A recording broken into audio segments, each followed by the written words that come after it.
wherever you are in the world, and welcome to this course in awakening that you are on with us and so many different people from all over the world with different issues and different problems and different journeys and pathways they feel they need to take. Every one of us has different things to overcome. We've all got a lot on our plate, so to speak. Everybody is on a unique journey.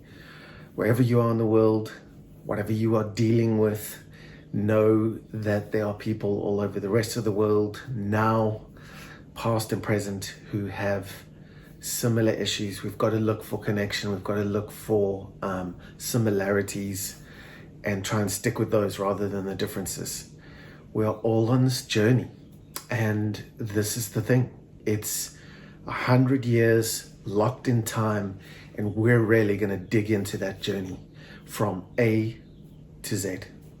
And that's the end of the story. So this course is not only about spiritual awakenings, but it is about awakening every single piece of who you really, really are. So to break that down in the course, we will begin with physiological, move into psychological, do emotional work, and then spiritual awakening work as well. So there's nothing we really won't try and cover in our very short 6 weeks together. So what we need to start with is, why awakening in the first place? What is this business of awakening? And, is it real? And these are all good questions, Is this just spiritual foo-foo? What is going on? And we need to know. If we follow my compass, which is the truth will set you free, then we would have to know what reality is. And I think that's what we're awakening to right off the bat, is we're awakening to reality.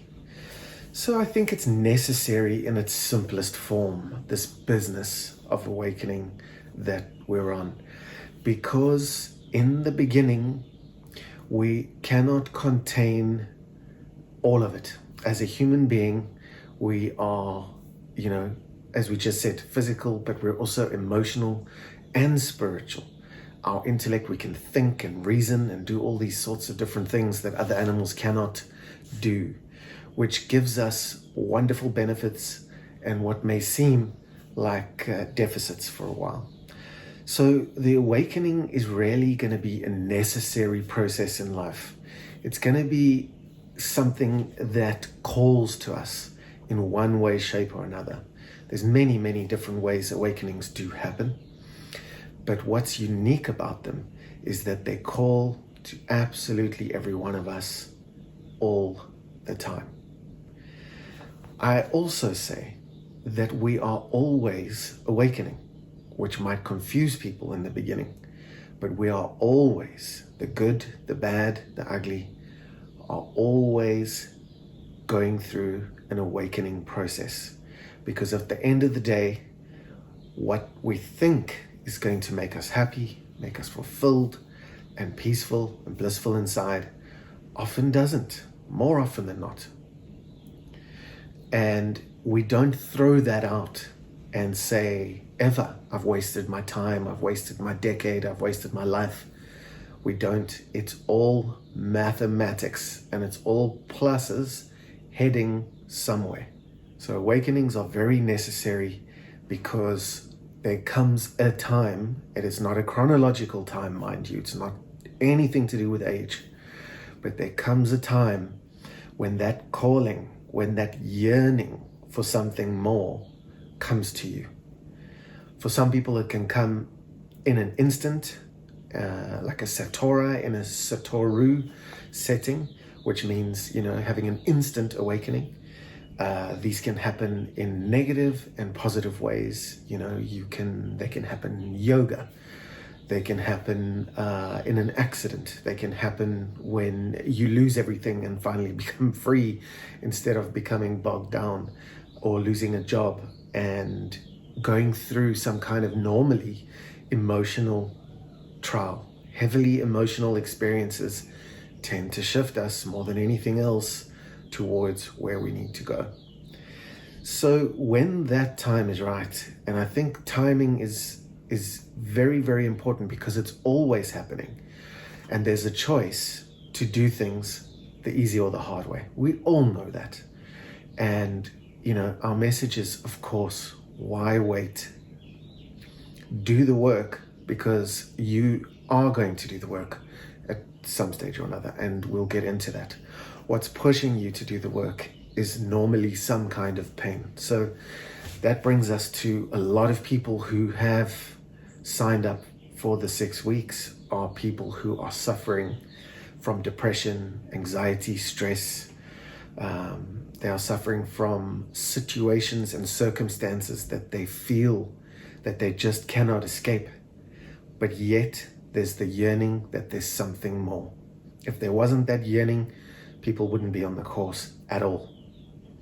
So we put these two together and journey forward knowing that what's going to get us there is a sense of willingness, openness, and to trust this process.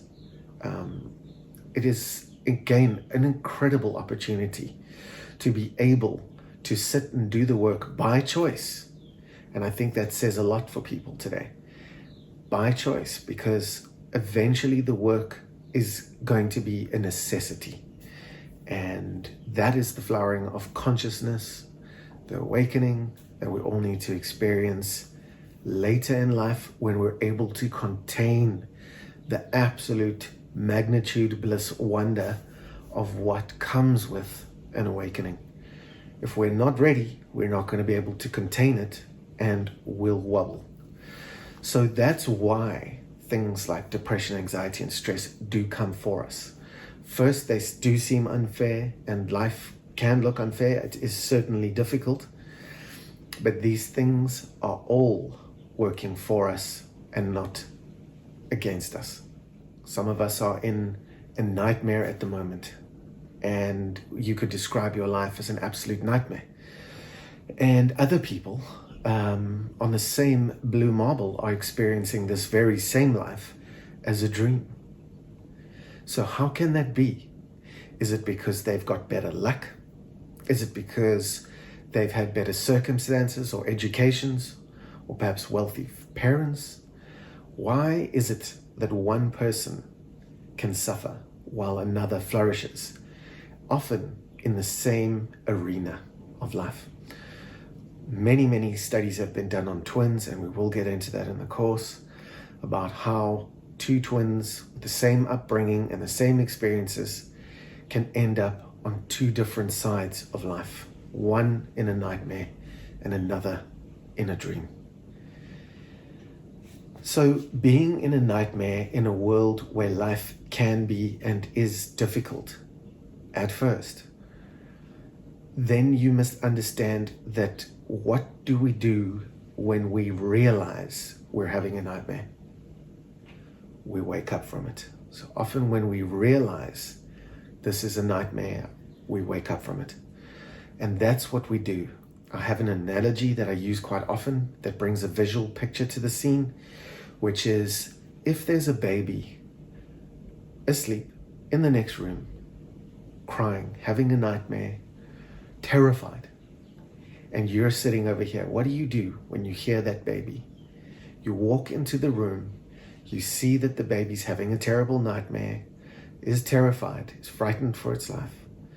You pick the baby up and you hold it, you comfort it, you express empathy and love, and most important of all, you wake the baby up. And there we go with an awakening. You wake up from nightmares.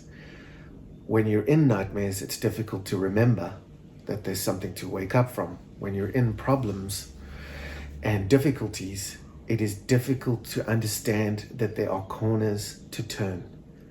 There are always corners, but only always. People forget that. That's why so many people commit suicide, fall into and stay into depression for decade after decade. But what we need to learn today is there's always a corner to turn.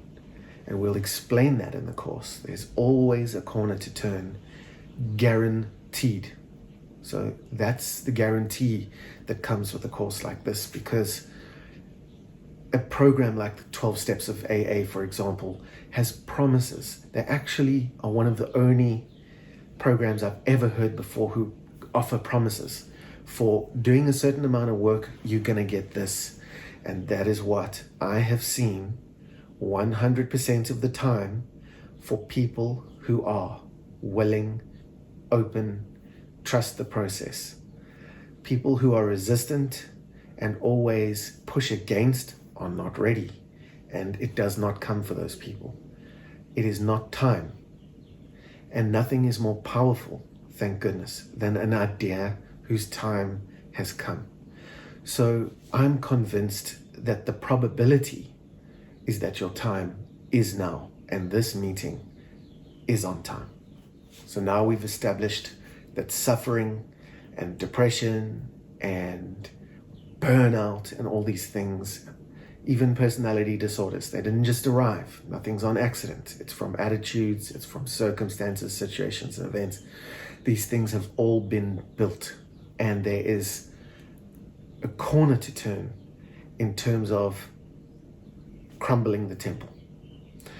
What we've created in terms of our persona and all of these things, I have found take us halfway. They only take us halfway to where we need to go. Thus, the need for an awakening experience. In the very beginning, besides being open and willing and ready, and affirming these things time and time again, is being able to become aware, to be able to notice. Now, this is important. You're going to be given a lot of information for transformation, and you need to just notice. Not everything's for everyone, but you just need to notice what is in the material that stands out and resonates with you. So becoming aware and noticing, becoming a witness to the thoughts, where you're able to see your thoughts running and then say, well, hold on, maybe this or that, is the very birthplace of the awakening experience that we need to start with today. So that's the job. The job is actually stopping before you start. And we'll have a little bit of that for you today in the file, which you can just have a look at. Then the second part of the early awakening experience is connection without clinging. Straight away, for most people, you will find yourself having connection with less clinging. So you'll be able to reconnect more with other people, strangers, familiar people, and then of course, nature. Nature is a very, very big part of what surrounds you, of course, and what you interact with every day. Although it's on the outside, and yes, we will go through a lot of that as well, it is a tool that we can use to connect with ourselves. That divine nature within is out there everywhere. So connection without the clinging is the second one. Then the third early sign of awakening is, as you experience less aversion, you start to experience more intuition and empathy. I think there's a lot that we all intuitively know inside. Even though we may have lost our way, there are some things some knowings that never go away, that we might be okay, that we understand there is a journey, and that we understand we're capable, but we might not know how. Even if we've given up after trying everything, which is often where awakenings begin, right at the bottom, at breaking point, at rock bottom. It happens there, and that's okay. So intuition and empathy will start to come up, and with just 1, 2, and 3 that I've explained so far, guess what? Things begin to change. It's incredible. It's almost too simple to teach and too simple for the world to listen to. When you change the way you look at things, the things you look at, the things I've just described out there in nature, will change. People, places, things, conversations, all situations will change when there's change within. So there's definitely a mathematical element to awakening that is wonderful to explore, as mysterious and profound as it is. When you start to lose and lessen fear, that is a sign of early awakening. When you start to lessen, we should never underestimate fear. Fear unleashed runs riot. It builds itself up silently and stealthily from the age of 2. It is always there in the recesses of your mind, creating either or dichotomous situations where you feel you have to defend yourself. So much so that by the time you're a young adult, you're defending yourself in a split second. When someone blows a horn or raises their voice, you switch off all your spirituality, all your empathy in a flash. There's a price, there's a neurological price for all of this to pay. But let's not get too complicated with that right now. Let's move on to the course structure and the basics. A lot of the course structure has been written down in day 1. So that'll explain to you how things work on a daily basis. But essentially, what we need to do, besides being open and willing, is to try and connect with the course at least twice a day.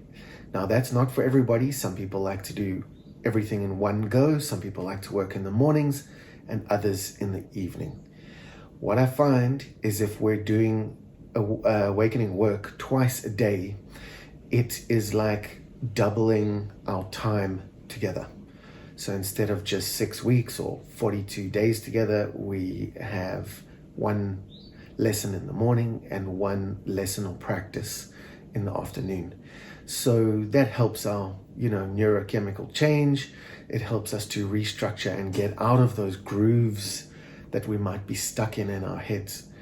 If you are suffering something like depression, we'll be able to take a photograph or a video image of your head now, and it would look different. Different areas of it would light up at the end of the course if the work is done properly. So it's incredible that your brain, inside your brain, they can actually change in as little as 6 to 8 weeks. There's no doubt about that. That's science, and I'm sorry, no one can argue it. 500,000 papers have been written on the subject since 2018. Billions of rands spent, and the news is out. In just 6 to 8 weeks, with mindful practice, with what we're calling a journey towards awakening all of yourself, which again expedites this process for you. There's so much power in bringing all of yourself together: mind, body, emotions, and spiritual self. So when we're not operating from just those 4, there's trouble. There's normally neurobiological trouble, and it manifests itself in a million different kinds of ways. So we want to make sure that we're going to move from the fundamental questions of life that you might have been struggling with all your life of who am I? Where have I been? Where am I going? So that you can move past those questions for once in your life. Those questions are there to trigger everyone's desire for awakening. We generally only ask who I am again from when we were children in middle age. Some of us wait till the very end of life to actually ask and then find out, who am I really? You're a divine being, and I can tell you that right now. It's the world itself is moving way out of rationalization. If you doubt that, please switch on your TV and watch the news. It's not rational, and it's wonderful. So that is all changing. So the necessity of us changing with everything else that is changing is so powerful, because there's such an alignment at the moment, scientifically and spiritually speaking. There's a data-driven alignment of people having the need to wake up and operate not from a place of self-obsession, me, grandiosity, my culture, men only, whatever it's going to be, ridiculous ideas that we've had all the way through the past. Women not being able to vote just 50 years ago in some of the first world countries in the world. It's ridiculous. So rationality, thankfully, has brought us a ton of technology and a ton of medicine and a ton of research, but more people are depressed and trapped and closed than ever before. So that just shows us that there is a change taking place. And that change is towards something which we call from moving from rational to brilliant mind, which is an awakened mind. Just another word for higher consciousness, which is, of course, all that awakening is about. All that you've ever done since the day you were born and opened your eyes is become more and more conscious. We stop that consciousness and then we become depressed without realizing it. We have stopped somewhere in our lives. If we're suffering, we've stopped the flow of this consciousness and this growth and this understanding of who we really are. So to get out of that, or I suppose more accurately through that, we need to understand that a brilliant mind is waiting for us. We only use about 10% of our brain's capacity, which is quite ridiculous. We only use the intellect, where we have so much more. Never mind the emotions and the spiritual self, which are thousands of times more powerful than mind. So it's good for you to understand that reality is big. It is huge. And you need a container, a scientifically based, rock solid, bound in reality container, which you've been building all your life to hold the awakening process together. This higher consciousness would terrify somebody who hadn't been around this incredible and marvelous world where so much is happening all at once. So the course structure is twice a day, if you can. If you miss a day, try and carry on where you left off. Try not to fall behind, and weekends are open, so you can catch up work and repeat work on the weekends. Repetition is brilliant. You'll see a lot of it happening in the course, and we need it. We need repetition. It's good for us. So allow your curiosity to lead you and open you at this time. Also allow questions like, am I sick and tired of being sick and tired, to drive me through this coursework. Work is difficult as well. It's hard, and especially sticking to it and being consistent. But we've sent you a welcome pack, and we hope that welcome pack helps you create a sacred space where you can pin up, monitor yourself, see how you're doing, pin up some of the sayings, the phrases, the beautiful quotes that come out of the course, and let's see what happens when you work through that creative space. You can also light incense and candles. Maybe it's something that you don't do. Maybe you think it's a little foo-foo, but I'm suggesting, seeing as we're opening up, let's try these things anyway. People who have awakened already, we might know some of them around the world: Russell Brand, Jim Carrey, Tom Shadyac, Deepak Chopras of the world, Oprah Winfrey. So all of these people have shown us insights. Louise Hay, Wayne Dyer, Joe Dispenza. It never ends. And I do want to say it again, that most of them had spiritual awakenings from heavy trauma, heavy suffering, that they could no longer bear. Almost all the teachers out there who teach awakening had that experience. So my message to you today is, as you engage in this course material, wait no more. Your time is now. So the course structure will be Mondays to Fridays, twice a day. Work through the work. Some of it you might have to read again. Some of it you might not like, and other sides of it you might enjoy more. We didn't want to make the course labor intensive. There are questions to answer, and there's prompts and cues and all kinds of things and feedback that is needed, but we didn't want to make people sit and write. We find that 99% of courses are out there sort of photocopy a bunch of stuff and make you write and write and write. So this work is, and this is important, is coming to the work and then going away from the work and reflecting and doing some of the exercises throughout the day.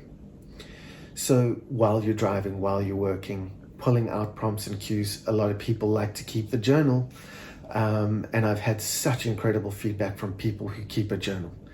It's something that people don't normally do, but the power of reading and writing is just unbelievable. So we're going to use those tools in this course. So we're going to move through each facet of awakening, leaving nothing unturned.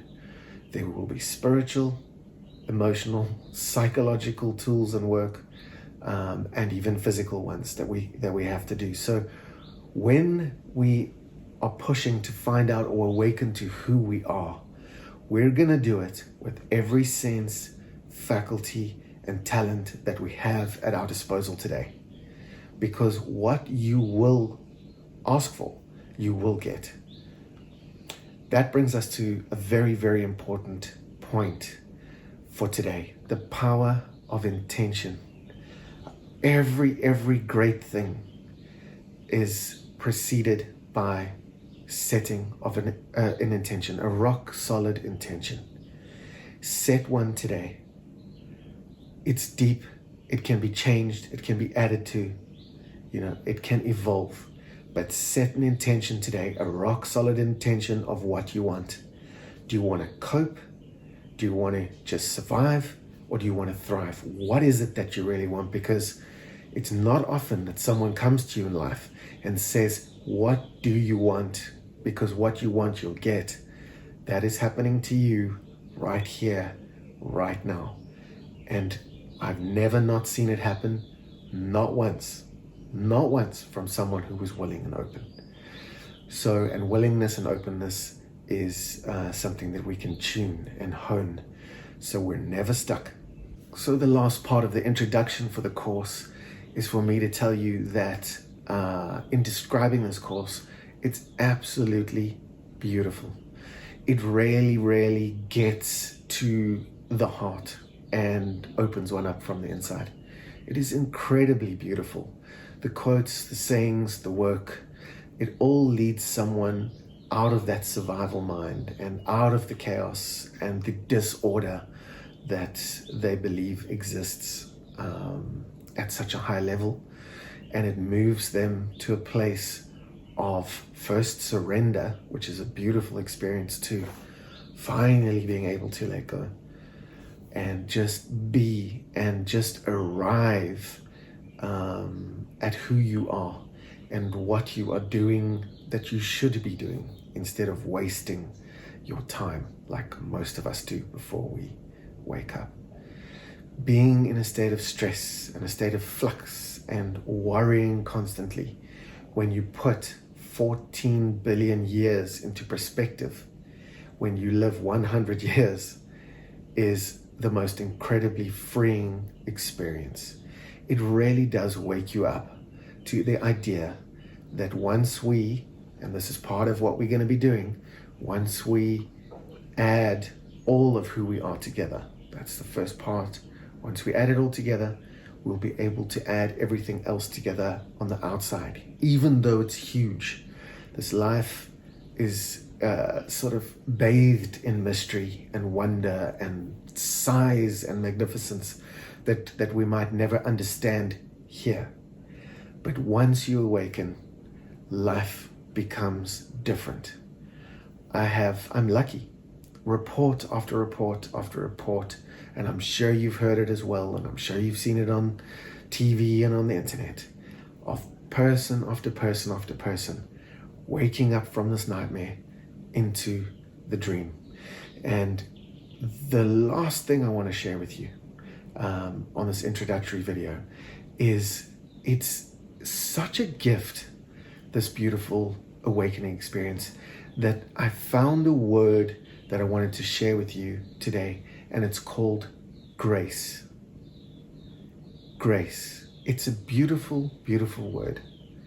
Okay? Unforced rhythms of grace are what we're going to practice every single day. So once again, welcome to the Awakening course. Get ready, stay open, keep in touch, and let's move forward one day at a time.